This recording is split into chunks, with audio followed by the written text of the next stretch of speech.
Hey guys, it's Sarah from She's Crafty and She Knows It, and today I'm going to show you how to make stickers using your Cricut.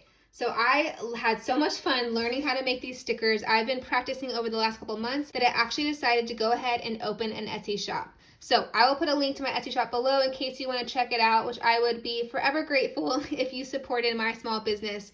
And I also started a new YouTube channel. So if you are interested in starting your own business or starting an Etsy shop, I would love for you to follow my new YouTube channel where I'll share more behind the scenes business type stuff. So today we're going to talk about how I made these stickers. That I already have a video on the other channel that goes a little bit more in depth for things you would need to know as a business owner. So this is going to be a little bit more surface level. So if you are interested in selling stickers, go check out the other video that's more in depth. I will put a link to it in the description below this video. But this will be a great video just for you Cricut lovers who want to learn how to make stickers. So let's go ahead and get started. Okay, first things first, I designed all of my designs in Procreate on my iPad using my Apple Pencil. And we are going to, I have put a bunch of different designs on one sheet right here. And we are going to airdrop it to the computer. So this sheet right here is 6.75 times 9.25, which is the size that you need for Cricut. So we go out to the gallery and we hit select, and it was this one. And we're gonna say up here, share as a PNG, and we are going to airdrop it to my computer. And then it'll come through. I've actually already have it there. But so you would go up here to accept and save to downloads or photos, wherever you want it. I'm gonna go ahead and decline it because I already did it, so that we would have it right here. And so when you did that, you would go ahead and upload a new one right here. You would say upload, and it'll walk you through how to upload and how to get your image in here. So let's just pretend. Let's go back and pretend like we're gonna do a new one. Okay, so what you would do is you would upload image, browse, it's right here, and you're gonna say open down there. When it pops up, you're gonna click complex, and then go down here to continue at the bottom right, and it kind of shows you what it's gonna look like. That's great. Apply and continue at the bottom right. Right here, it lets you pick if you just wanna cut it or if you wanna print and then cut. We're gonna do print and cut. I kind of just survey this real quick to make sure nothing is touching. So that's like really close right there, but it's not quite touching. So everything looks good. So I'm gonna click print and cut right here. I'm gonna say upload. Syncing. Okay, and then you can go ahead and click it right there and click add to canvas. So now it will put it in your canvas, and it does it really huge at first. I already had it in there, so I forgot to delete it at first. So let me delete this old one. Okay, so what you want at the top, it's like huge. You want it to put in 6.75 right here, 6.75, and then hit enter, and it'll tell you the other dimension. Sorry for all the hammering in the background. There's so much construction on my street. It's so noisy. So right now you want to make sure that this number is not bigger than 6.75, and this one is not bigger than 9.25. So we are good. Cricut will not print on the paper bigger than that, so that is the size that we want. Everything looks good, and we are going to go ahead and go to the top right and click make it. It looks good. We are going to say continue and then send to printer. Mine looks like this. For some reason it makes this crazy. I don't know what's going on with it. If you know why it does that, feel free to comment below, because I didn't print it for so many days that I thought something was wrong with it, but it's not. So I take the bleed off right here, and then I click the use system dialog box. It helps me to print high quality, and then I say print, and there we go. Okay, let me go ahead and get my paper loaded. Okay, my paper is loaded in the printer. I'm using the Canon Pixma IP8720. And then I am using the online labels. These are the weatherproof matte ones. They're kind of expensive. I think it's $60 for 100, but they are super great quality. I tested out some. I read a lot of reviews and did a lot of research. These are the ones I went with, and they've been great so far. So I like to do the print dialog box, like I clicked over here on the Cricut design space, and I go to quality and media. I print mine in high quality on plain paper. So you can kind of mess around with what setting works best for you, but I like printing at the high quality. Click print, and it will send it to the printer and start printing. Now that I'm done printing, I take it over here and I laminate it with one of these self-laminating sheets. These are the Avery self-adhesive laminating sheets. I will link these below as well.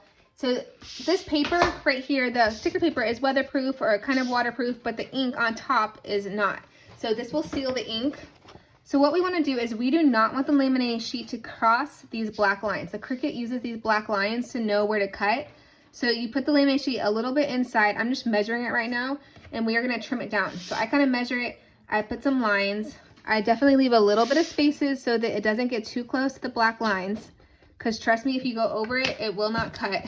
It's really disappointing. So scoot that to the side. I'm using my little paper cutter right here.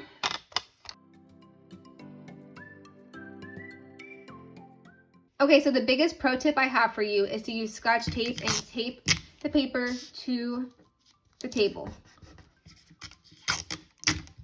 This will keep it from trying to move while you are doing the laminating. Let me move the camera a second so you can see a little bit better. Okay, hopefully you can see that. Okay, so now the paper is taped onto the table. We have our laminating sheet right here. We are going to pick one of the corners. I do the bottom right, it's easiest for me. So you kind of separate the paper from the laminate, the backing. I got it separated a little bit, but just enough that you can grab it easily. So now I go ahead and line it up.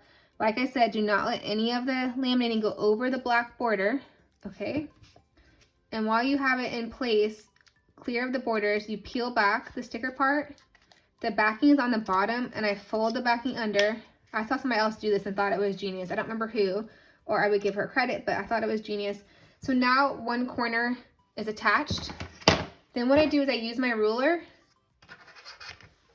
peel the laminate back, and you're gonna peel the backing off of it while you push the ruler into the paper. So I forgot one last tip to tell you. Before I put the laminating down, I make sure there's no little fuzzies. Like I see a little piece of red fuzz on this smiley face. So it's like a piece of eraser. So check out to make sure there's no fuzz anywhere on the stickers, because once you laminate it, whatever is there is there. So if there's fuzz, it will be forever embedded in your sticker. Okay, so sometimes you can like blow on it or pick it off. Okay, so pull the backing while you push with the ruler across the paper. And it pushed the laminating into the paper, smooth, perfect. And then I have this little, it's kind of like using a credit card, but it has like a little soft edge on it. Push it into the paper. So this like really helps the laminating adhere to the sticker paper.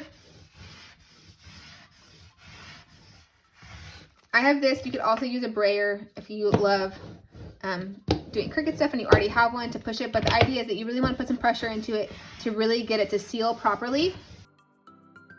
Okay, now we're going to go ahead and cut it.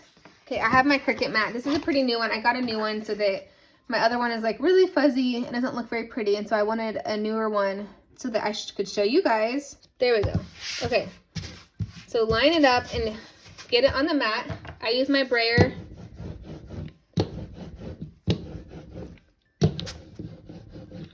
Just push it, make sure it's really attached to the mat really well. Remember I had Scotch tape on there, so the Scotch tape is fine as long as nothing goes over the black lines. The Scotch tape is fine. Now we're gonna go ahead and put it in the Cricut. So my Cricut is set to custom right there. If you can see, it's set on custom. And then over here, we're going to go to browse all materials. And I do mine on heavy cardstock, 100 pounds. And I do more pressure, and then you can go ahead and load it in. So let me grab it, slide it in there,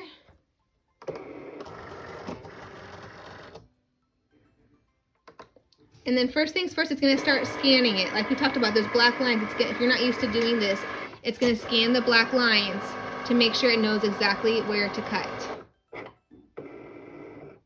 And in case anybody was wondering, my heavy cardstock setting does 3 cutting passes through each sticker. So it cuts around each sticker 3 times to make sure it's really cut well. So I can't remember if I changed that setting or that's just how it comes with the heavy cardstock setting, but it does 3 cutting passes in case anybody's wondering. Okay, so now it's all done cutting. You can see, hopefully you can see the cut lines, how well it did, cutting in the right spots. So let's go ahead and take the stickers off. Okay, so on an older mat, it's not going to be as hard to peel it off. Since this is a brand new mat, sometimes it's a little bit harder to peel it off. I just start in the top corner. I go slow, especially with a new mat.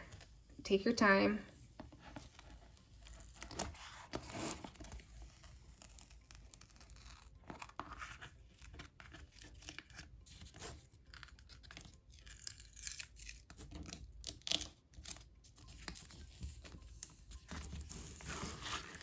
kind of start with all the corners.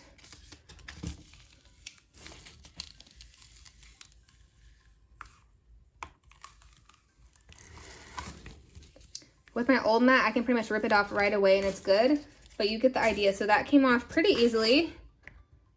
And then to get them off, I just kind of bend the mat and they'll start kind of peeling off. If for some reason they get really stuck, I have this little tool so you can kind of like slide underneath there. But for the most part, you can just kind of bend the mat a little bit, and as they peel up, pull them off.